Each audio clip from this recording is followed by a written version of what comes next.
Nice to meet you. Critics Talk. What are you guys doing here? What's going on? What are we supposed to do, Klep? I don't know, we just talked back there, we're just gonna come out here and just share with you guys. We're just gonna sit here and look at you. Who's got the best cosplay going on? I like this one. Somebody's doing a Tinkerbell? Is that Tinkerbell over there? Nice. Ah, Disney man. Well done. Nice. You guys excited for Disney Plus? I'm more excited for Peacock. Well, I don't know if you knew this, Klep, but I'm employed by ABC, so you are actually saying that you want to see my competitor do better than my employer. I want to see the Saved by the Bell tradition move on. And Saved by the Bell, I don't know if you guys have heard this, but there's a reboot coming on Peacock. And there was rumors, and it was true, that I hadn't been approached. I have been approached, and we are currently in talks to get it done. Is that breaking news right now? I don't know if breaking news, but there's like crumbs on this chair. Well, that was supposed to be my chair. I don't know if it's breaking, but Mario and Elizabeth are already on board. I'm in talks to come on board. It's been a little tricky because it is with the Peacock network, and like we said, that's NBC. I'm on ABC, and so, but we want to get it done. We want to do it. That would be awesome. It's going to be written by Tracy Wakefield, who is a very talented writer, and so it's going to be pretty amazing show, I hope.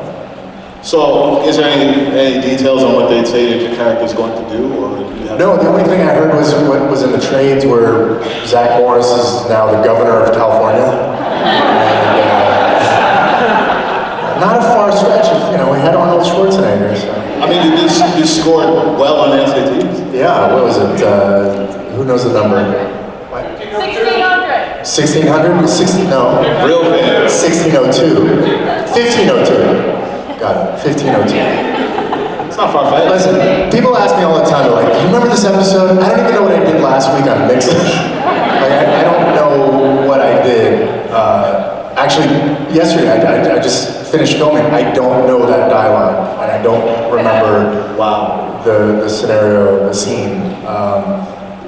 It just, over time, you just learn to bring it in and then flush it out. Do you remember though?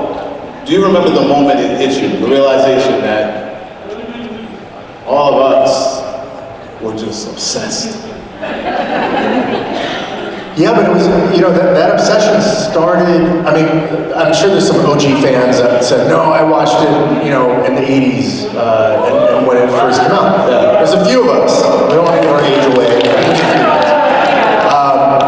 But yeah, it started off as Miss Bliss on the Disney Channel, and then it sort of morphed into Saved by the Bell. No one questioned the fact that the school started in Indiana, and then ended up in Pacific Palisades. And there was different characters, like where were some of the other characters. But the show was not as popular as it was once it hit syndication. Yeah. By the time it hit syndication, I think it was 96, we had already been done for 2 years.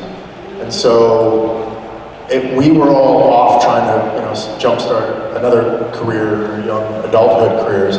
And then the show became ultra successful, or not successful, but it was just more, it just had more fans, because it was in syndication. So our audience would come home from school and it would be on after school. And it just, it's sort of at that point, it became more watched. And is it true that I've heard you say that every season, it was almost like it was a goodbye? So you never knew you were going to get renewed. You just were having fun. No, and with Saved by the Bell, we did 4 seasons of Saved by the Bell, and we did 1 season of the college years. So we only did 5 years of that show, which seems like there was just a lot more, we were on for many more years, but every season was a goodbye moment for us. And we all go back to our schools, and each one of us was in a different part of the city in Los Angeles. And we'd all say goodbye, and then we were all pleasantly surprised that we got picked up again. And we'd go right back into it. But, we didn't have social media So you really didn't understand like how big you were or the impact you were having on your fans. There was no sort of connection between the show and the fans. We would do these autograph signs. A couple of people have come up to me with photos from the 90s and early 80s, or late 80s of some of the car shows we would do. Because there wasn't Comic-Cons back then, so we do these car shows and meet our fans that way, or mall tours. So, I mean, we're going to have some questions for you guys. I mean, you guys can have some questions. Grab the mic if anybody has a question and step up. Other than that, we'll just sit here and stare at you guys. Yeah, there's a mic. Grab a mic. Let's talk. Mark, I have a question. Yeah. Is, in fact, Zach Morris trash? I love that show. It's one of those things that once you watch one, the next one just plays, and you realize, oh man, I've just spent an hour like wasting my time watching Zach Morris' trash, but they're so good. And for me, it's like because I don't remember a lot of the episodes, so watching it, it's like it sort of tickles something in the back of my head. And I was like, oh yeah, I kind of remember that. We did crush a statue of Elvis, and that was like a whole show. But yeah, I do like that show a lot. Yeah, it's awesome. It's good that you can like it.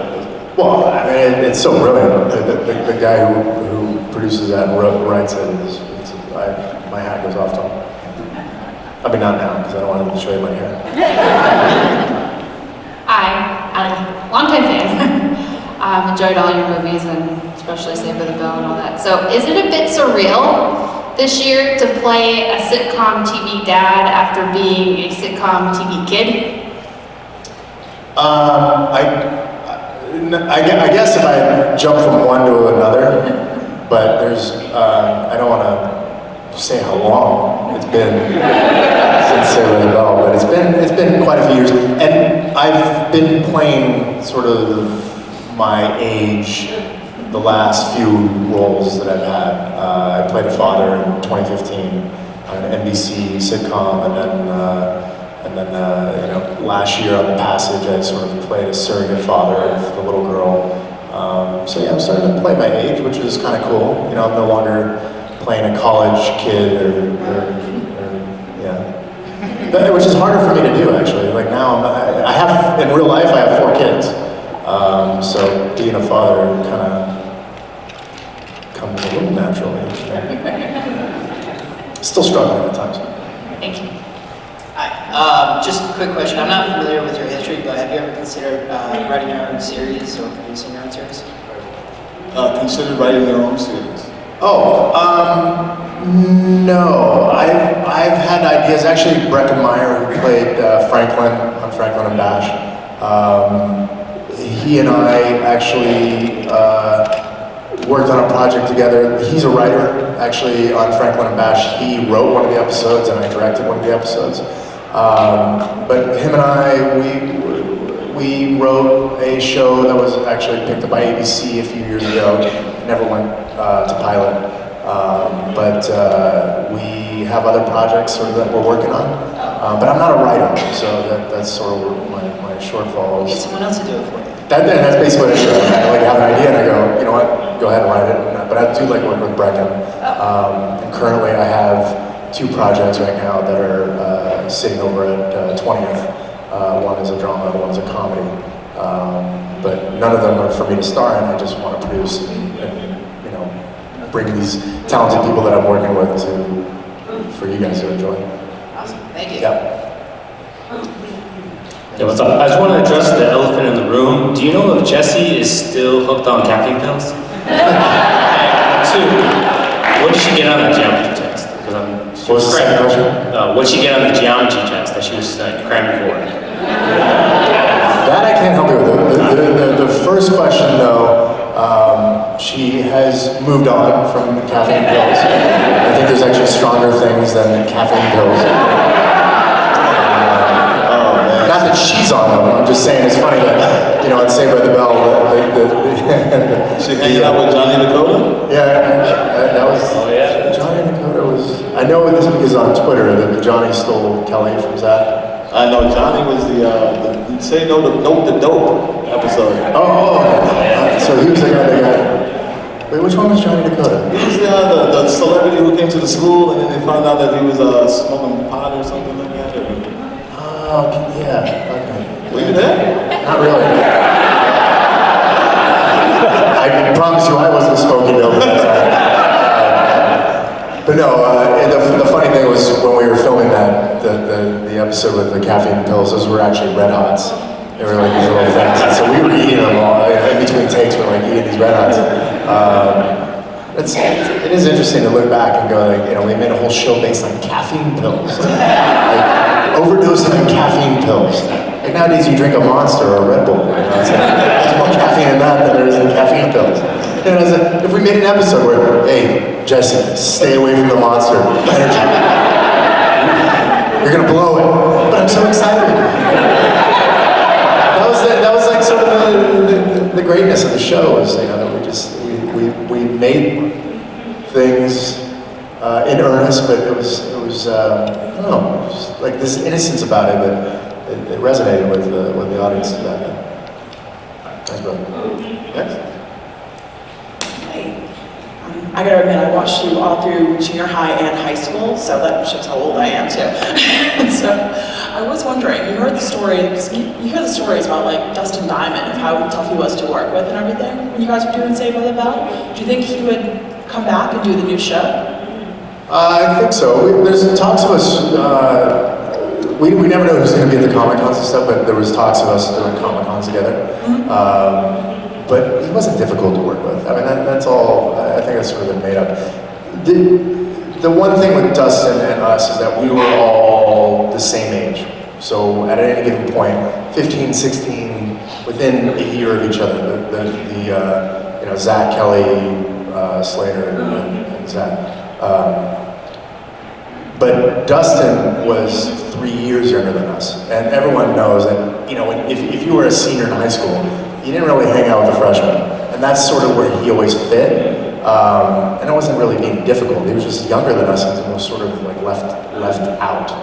As we get older, like, years don't really matter. But at that age, we were like, oh, you're 12. Yeah. Are you guys close now? Do you keep in contact at all? No, he moved outside of Los Angeles. I think the three of us that are pretty much tied together are Mario, Elizabeth, and Tiffany. And we all have kids around the same age.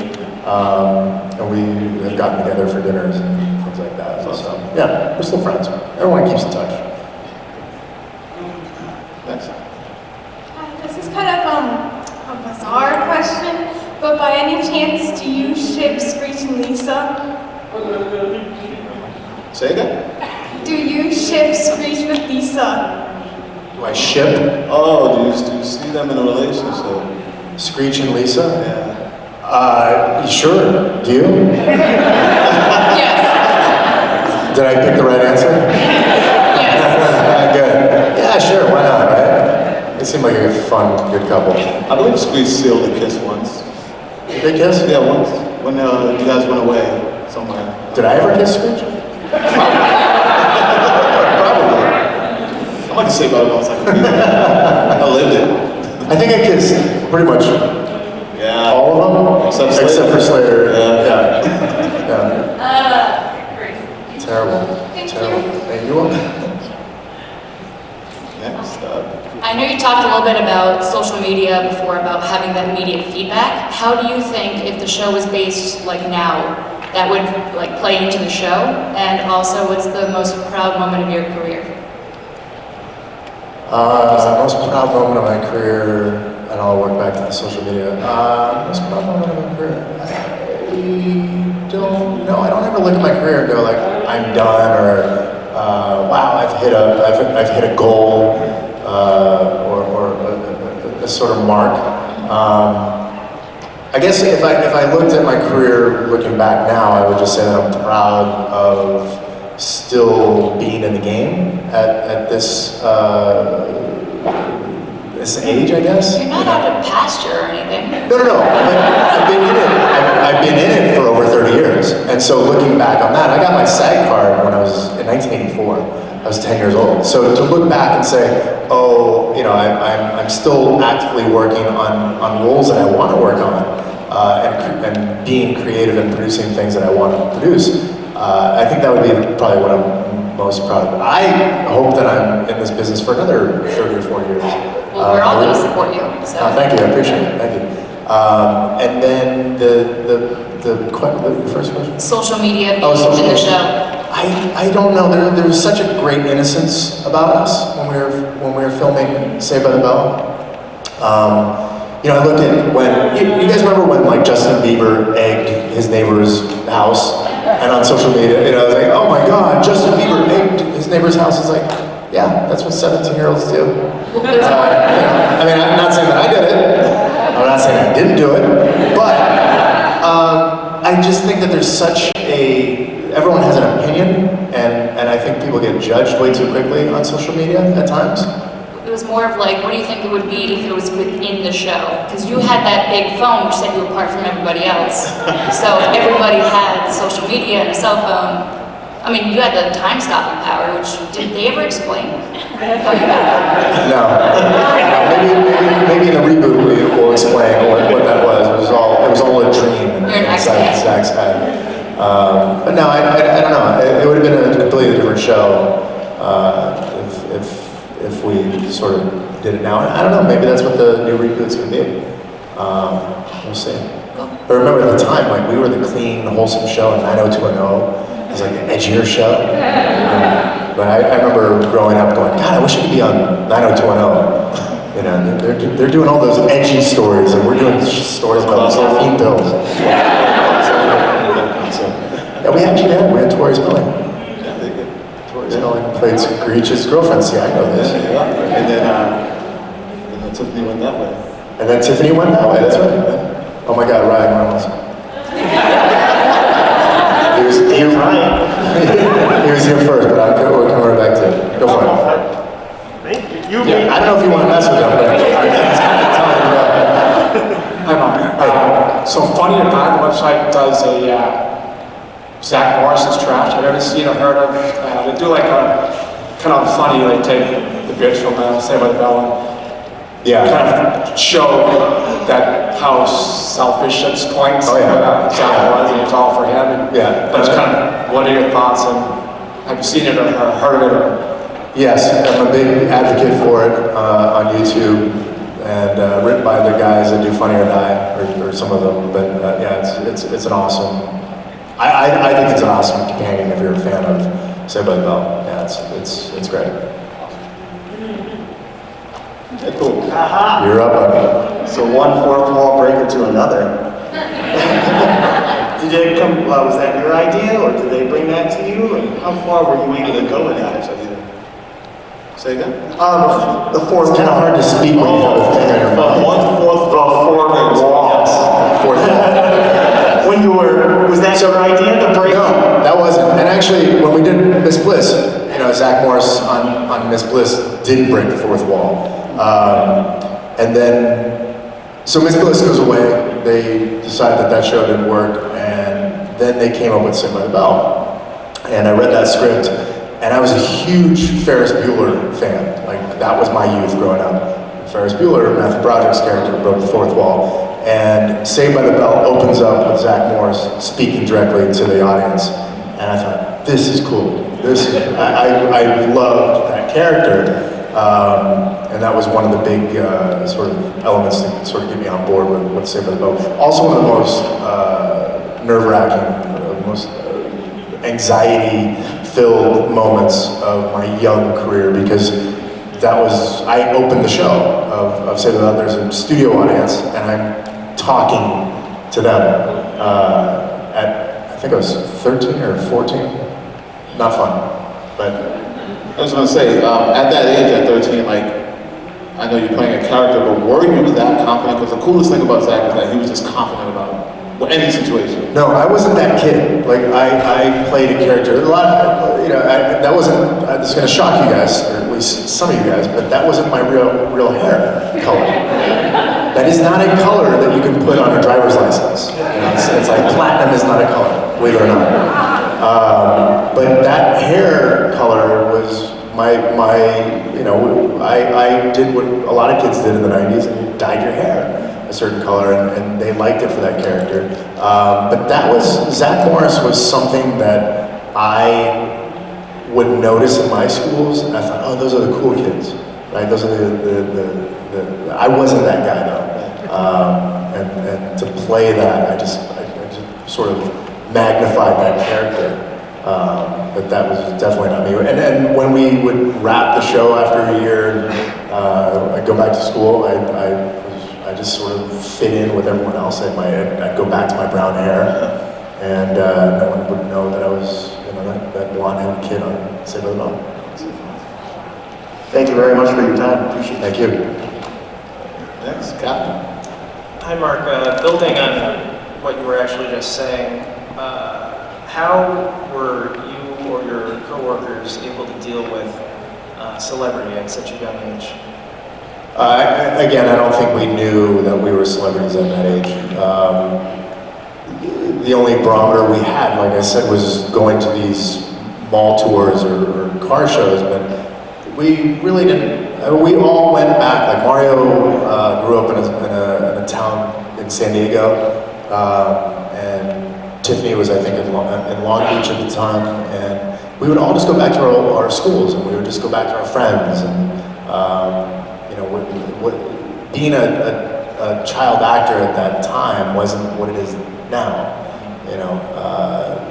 and with social media and the connection that you have, you can reach a broader audience. And we just didn't have it. We didn't know we were a success until probably years after when it was in syndication, and then you just sort of everything snowballed after that. But before that, we had no idea. Thank you. Yep. Being that things were so different, then versus now, when you were on The Passage with your co-star, did you feel that you were probably learning more from her than she was learning from you, or vice versa? And she's 12, and she has to deal. Even the girls that are on, and the boy that are on my show now, Mixed Dish, they're 10, 7, and 14. Yeah. They're all over social media. Like there's a connection that they have. They know they have fans. And same with Sanaya Sidney, who played the little girl in The Passage. Same thing. Like she was very aware of her celebrity. But yeah, it's just a different beast now. Yeah. They got it under control. They've got it under control. I think that the parents are much more savvy now as well. Like my parents were immigrants from Holland. Mario's as well were immigrants from Mexico. I mean, it's like we didn't have sort of a blueprint to go off of, but I think there's much more access to sort of how to conduct the business when you're a child star than when we were growing up. And I think that's why you saw a lot of people crash and burn back in my day as well, because they just didn't know like how to handle any of this. It's a business, if you look at it, it's first and foremost a business. And a lot of parents don't know how to navigate those waters. But thankfully our parents did. But it doesn't always happen that way. Hi, Mark. The episodes with Tori after Jesse and Kelly had disappeared, were those supposed to be senior year, or was that like just an alternate timeline?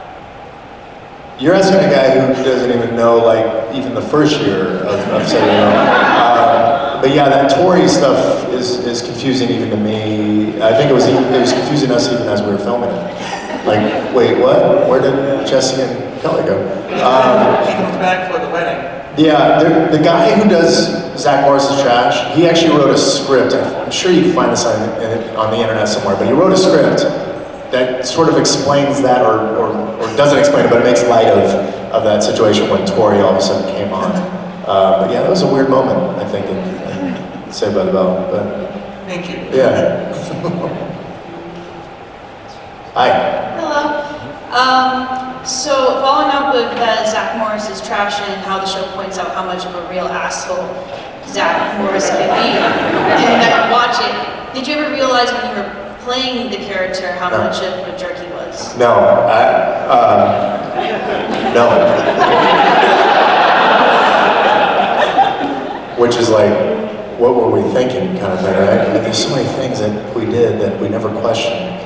which makes me think like, what were we doing? It was just a different time. Yeah. It's a different time back then. There's so many things. I mean, if you're a fan of Saved by the Bell, please, I beg you to watch Zach Morris's Trash, because it'll point out things that you're like, wait a minute, that is so not right. There's some horrible things. There's cultural appropriation that goes on, and it's like, there's so much Definitely different time. terrible things that we do. But again, it was like this innocence back then. But no, we didn't know, and I think that's what, that's sort of what helped us, you know, get as many years as we did, because we were the age where we didn't question much, we just kind of went along with it, and we were having a good time. But yeah, it's kind of, looking back on some of the things, it's cringeworthy. Thank you. How you doing? I don't want to get too much away from Saved by the Bell, but I was a big fan of the show Pitch. I know you I think you had one season, and I'm just curious, kind of left on kind of like a cliffhanger type. I was just curious, what would we have seen from another season? Because I was looking forward to it and disappointed that we didn't get it. Yeah, there's been a few shows in my career that have gone one season and unfortunately haven't gone more anymore. But Pitch was one of those that we were all very disappointed, because we thought we would get a second season at least, and that's why we left it on the cliffhanger. A lot of the times, if a show knows they're not coming back, they won't do that to the audience. They won't leave you on a cliffhanger. It's just unfair to do that. We left it on the cliffhanger because we were almost certain we were coming back. That was one of those shows that I could see myself retiring off of. I would have loved to have played that character for the rest of my career. There was talks of this year of us coming back, and actually they had assembled all the writers and the creator of the show, Dan Fogelman. I don't know if anyone knows this, but Dan Fogelman also does This Is Us. And so Dan had assembled all the original writers, and we were going back and possibly filming this November, and then it disappeared again. We had the whole cast ready, Kylie Bunbury and Mo McRae and Mark Consuelos and myself. We were all looking forward to reprising that story. I don't know where you would have seen it. I know that there was talks of her possibly going down to the minors again, and possibly my character going into a more managerial role. But yeah, that was one of those that just hurt. But it's tough. I mean, it's a broadcast show, and on broadcast, they want you to watch the night it comes out, and that's the number they look at. And a lot of people, and I'm included in this, I'll DVR something and I'll get to it when I get to it, because I have a life. I have children and a wife and you know, friends. But for broadcast, they want you to watch that night, and that's the number that means something to them. And with Pitch, we had a strong audience that may have watched it, you know, on 3 days later or 7 days later, but that number wasn't as strong on the live. And with a show that expensive and that ambitious, they don't give you a second season. But it was a shock to us. Honestly, that was one of those things. Same with The Passage. We thought we'd come back. That was one of those that I felt ended way too soon. And anyone who's read the books knows that The Passage, how we ended the show, is just the beginning of the story. But you know, this is the game of television. Sometimes it's not fair. Thanks, cheers. Mark, you mentioned earlier, you said that you're happy about taking the roles that you want to take. And you've had a taste of film, theater, television, like theatrical television. Is there one that you prefer? Do you like staying in the TV realm, or would you like to do something, you know, more theatrical? Film is tricky right now, because films, it seems like a lot of the studios are only doing tentpole films, right? So there's a lot of I just read an article, a lot of like the sort of middle ground in films are sort of going to Netflix and Amazon and things like that, and the studios are only going for these bigger, you know, type of films, which is great for, you know, for audiences. Not so great for people like me that, you know, it's like I sort of live in the middle ground if I were to do films at this point. I make a decent living on television, so I've sort of stayed in there. For me as an actor, when I did theater, that was where I really enjoyed myself. But that's almost selfish in a way, especially for me being a family man and having children. It's like when you do theater, I was in New York for 7 months, wasn't getting paid all that much. You're almost paying to be in theater, and you're away from your family. So it's not, it's really for yourself as an actor. But I thoroughly enjoy being up on stage and connecting with an audience, sort of being in control of what the audience saw. Because a lot of the times when we do stuff on screen, an editor, a director can sort of manipulate your work to make it fit their sort of vision. Yeah. Whereas on theater, I'm in control. Once I'm on stage, no one can edit what I say or do. And that was very freeing and liberating, and I just like that control. Hi, Mark. Scared yourself, did you? Yeah, don't throw that on me. So, I've never forgiven Kelly Kapowski for cheating on Zach Morris with that frat boy baby stealer. Yeah. So, was that like a big moment in the show when they split? Like for you? And so was it a big moment in the show for you when they finally took you and Kelly apart?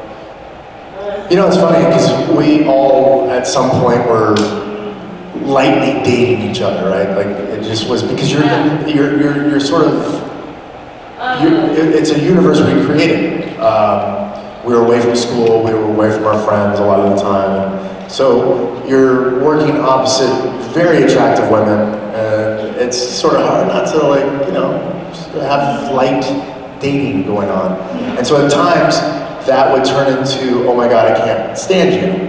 I can't believe you're dating her, I hate you. And then there was a lot of animosity between people, and Mario would be on my side, and then Tiffany would be on Elizabeth's side, and so there's all this stuff going on. So a lot of that stuff that we did would mirror what was actually happening on the show. So if Zach wasn't with Kelly, kind of in real life that was happening. So those emotions were sort of real. There was I do remember this, there was actually a point where the executive producer had to sit us down and say, guys, we are filming a show here, this is a business, you have a job to do, you need to start talking to each other, you need to start, engaging again, because we were at each other's throats.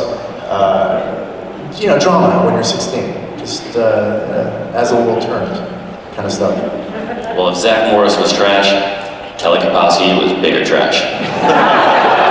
There's a show, man. We gotta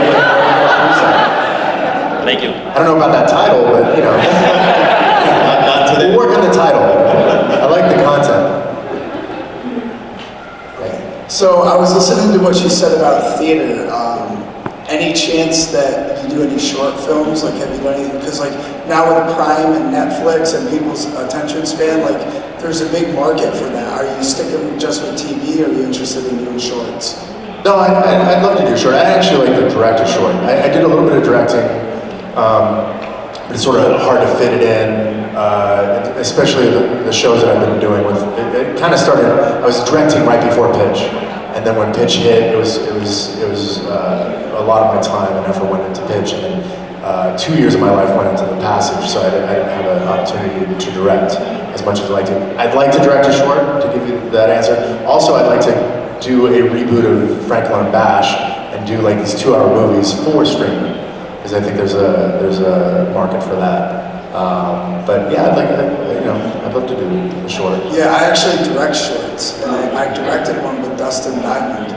So I decided it was interesting, and then he was telling me he likes the creativity of theater and improvising. So I just thought that was interesting that you did theater. One more quick question, and I think everybody's going to agree. Can we get you to sing "Friends Forever" really quick? All I know is the chorus where it is "Friends Forever." That's even playing. That wasn't me really playing, right? I mean, I play guitar now, and I cringe at what I was doing. Was it us singing? I don't remember. Dude, I'm telling you. I was. I don't know I don't really know if we were singing that. Probably not. Let's just say it was. Okay. Let's keep the magic. Let's keep the magic. Yeah, I was singing. Who's first? Mark, how you doing? I'm a huge NYPD Blue fan, to be honest with you. And after Jimmy Smits left, I thought you were amazing. And I just wanted to know what's your favorite. By the way, the Zach Morris is trash. I'm a little offended. But I think it's hilarious. But I watch him. I think he was a good guy, but they kind of made him out to be a scumbag. But the Facebook stuff is hysterical. But what do you prefer? I mean, Franklin Bash was kind of like, there were some dramatic moments, and then NYPD Blue, that was so intense. You know, I love that. And, you know, honestly, I think, you know, there should be more television like that. But what do you prefer? I prefer working with really good people and getting really good material. Was like amazing. Yeah, and working on NYPD Blue, it doesn't get any better than that when we had Stephen Bochco and David Milch. These super talented, I mean, Dennis Franz. I mean, to work alongside him for 4 years was like going to school every day. I just like being a part of great, creative, positive environments. So I've been lucky enough, and we sort of talked about this earlier, is that I've been able in my career to sort of gravitate towards those type of projects and feel very fortunate that I have the opportunity to do that. In terms of doing comedy or drama, I think it's easier for me to do drama, but comedy is a challenge, and being on Mixed Dish, it's a muscle that hadn't been worked in a long time, and I feel like I'm still trying to find it. And I think I'll only get better as the show goes along, but comedy for me is a little tougher to sort of grasp at this stage, because I've done so much drama. You were phenomenal on that show. Thank you. Yeah, really. I was a huge, since the very beginning, I might be Asian myself, but since the very, very beginning, like David Caruso, you were one of the best. Thank you. Yeah. I appreciate it. Henry Simmons is here, by the way. Oh. Yeah. Henry Simmons is on the floor. I'll be talking with him Sunday. About what? I'll be with him Sunday. Oh, you will? Henry. He's a sexy man. He really is. He really is. He's a specimen. I mean, he's like, don't stare in his eyes. No, don't stare in his eyes. Hi guys. Just wanted to ask about something you mentioned about the innocence in the show, and I think that's what I remember watching in the 90s of Saved by the Bell. And if you were producing a show, or helping write a show, similar setting at school, maybe same age characters, how would you restore or bring that sense of innocence? Would there be a way to include that in a show today? So what I liked about Saved by the Bell and the characters is you were allowed to make mistakes on the show and mess up without being judged instantly for, you know, egging somebody's house or something like that. So would there be a way to bring those elements that we all liked about Saved by the Bell, or that you liked about being on it, into a show in the current day? If that makes any sense at all. Yeah, I'm sure there is. I'm not smart enough to come up with that concept, otherwise I had to produce that already. I guess there would be. I really don't know. I mean, what worked? I mean, I see what my children are exposed to, right? And that's kind of what I wanted. And these things have changed how we communicate, how we watch, how we engage, my kids will devour 2 seasons of Stranger Things in 2 days. Watching it on this, I'm like, really?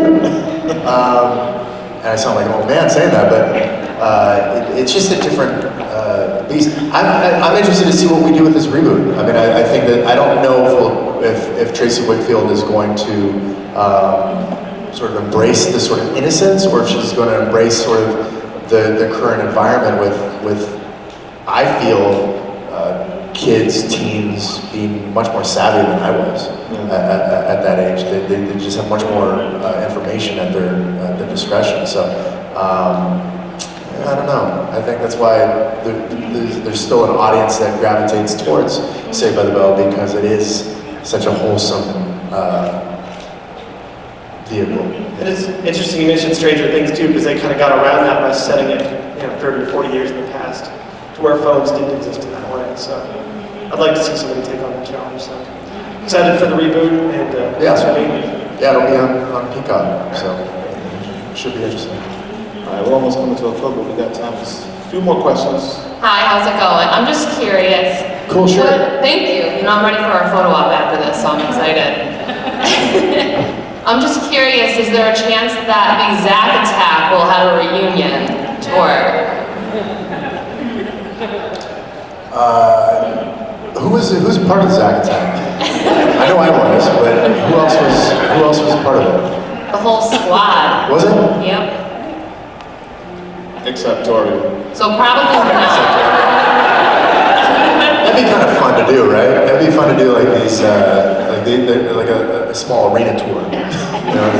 With us singing covers of us not even being able to play the instruments. Just strumming air, nothing. Yeah, that'd be fun. That's actually gives me a good idea. You start a Zack Attack tour. I say do it. Yeah, you'll be our band manager. All right, Let's go. Let's go on the road. Let's do it. Thank you.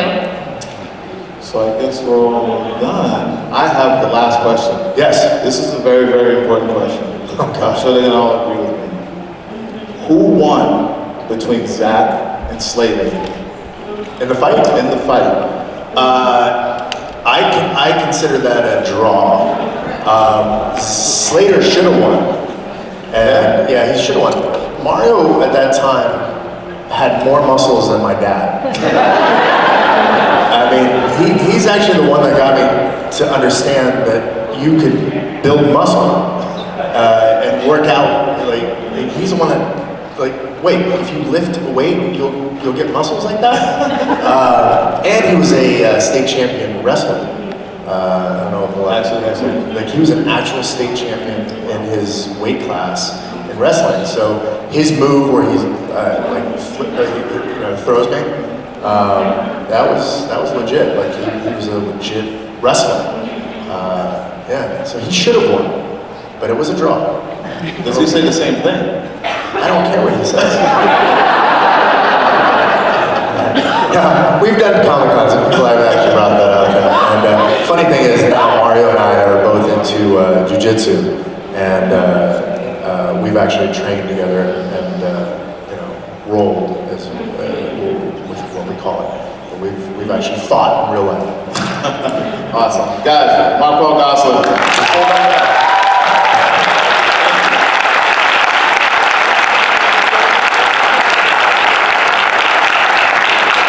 Ladies and gentlemen, can we give a round of applause for our moderator, KlepCX Media and Critics Podcast, and one more big hand for the great Paul Gosselaar.